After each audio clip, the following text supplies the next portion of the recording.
Hi, I'm Rita Wilkins, also known as the Downsizing Designer.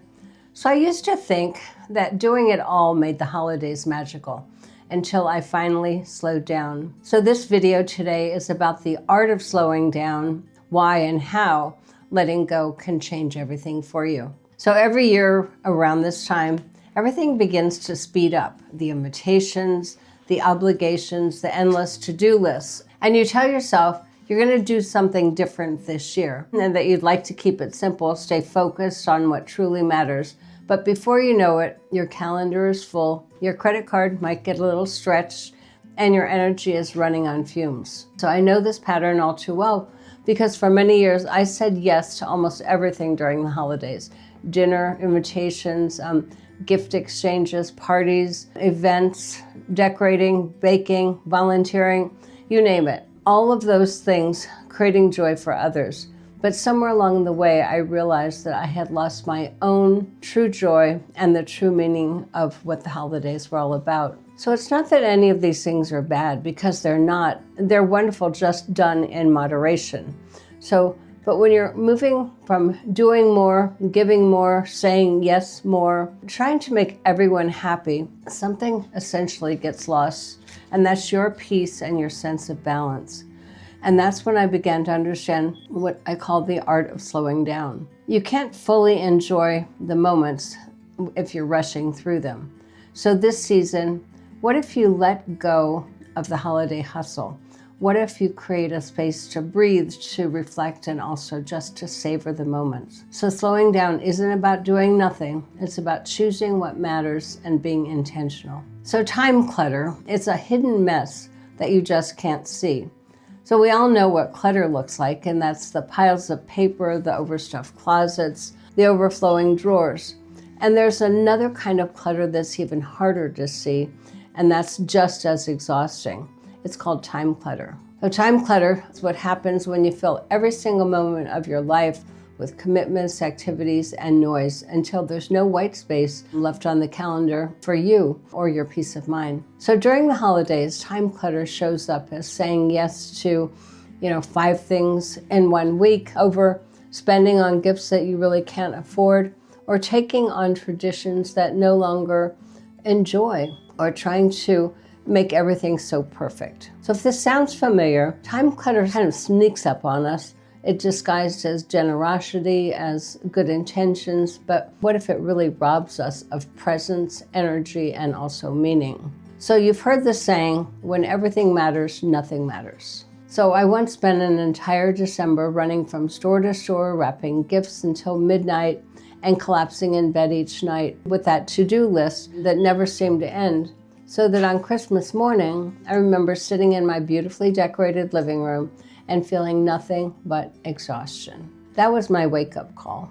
I realized I was so busy having the perfect holiday that I was missing the actual moments that made it special. So time clutter, like physical clutter, keeps us distracted and disconnected from what's truly important. So there's a cost when we always say yes. For many of us, saying yes is almost a reflex response. We say yes because we don't want to disappoint.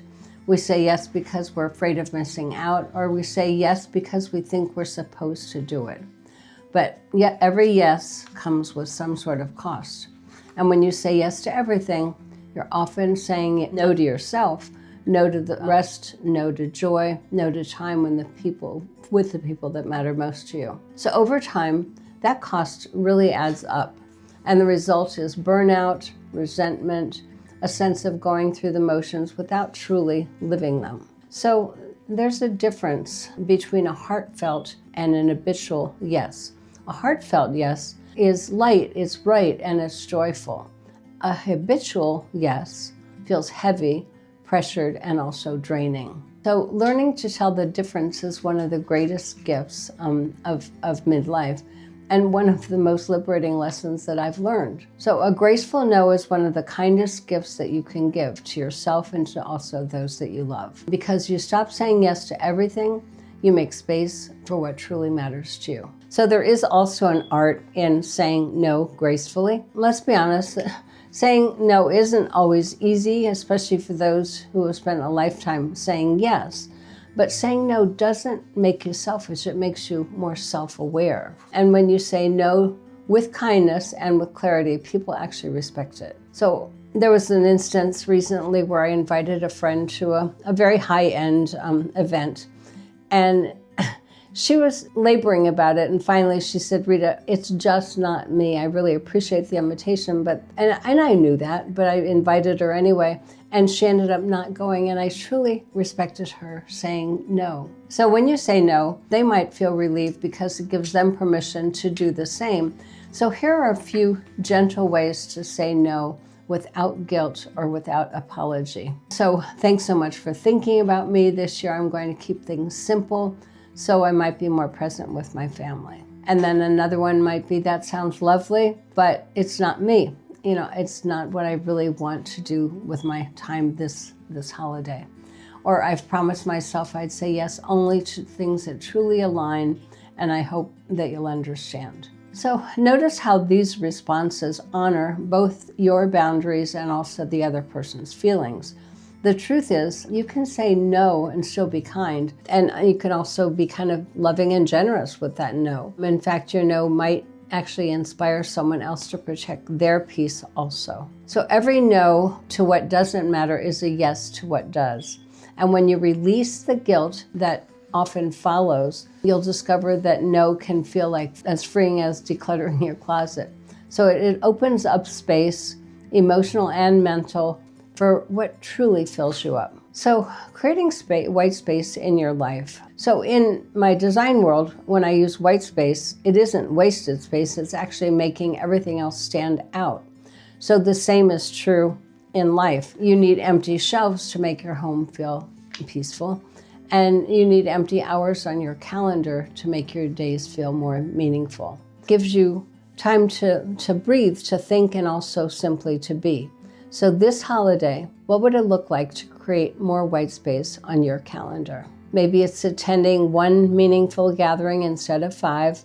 Maybe it's choosing a few heartfelt gifts instead of dozens. And maybe it's letting go of those traditions that no longer serve you or your family and creating new ones that really do. So this isn't about doing less for the sake of it. It's about doing less for what doesn't matter so that you can do more of what does. So when you declutter your time, you begin to live from intention rather than obligation.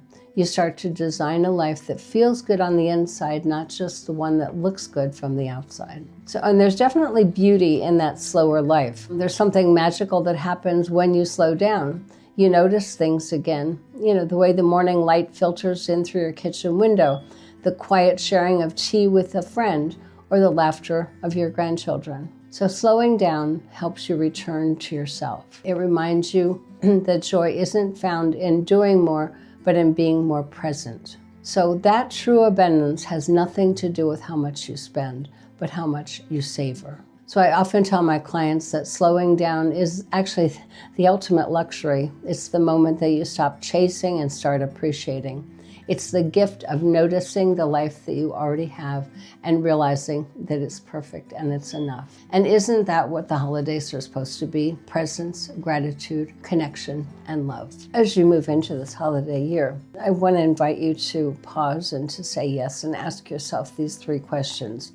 Does this align with your values? Will this bring you joy, or will it drain you? And am I doing this out of love, or am I doing it out of habit? So let those answers be your guide. And remember that when you choose to slow down, you're not missing out. You're actually making room for what truly matters. I hope that this helps. Take care.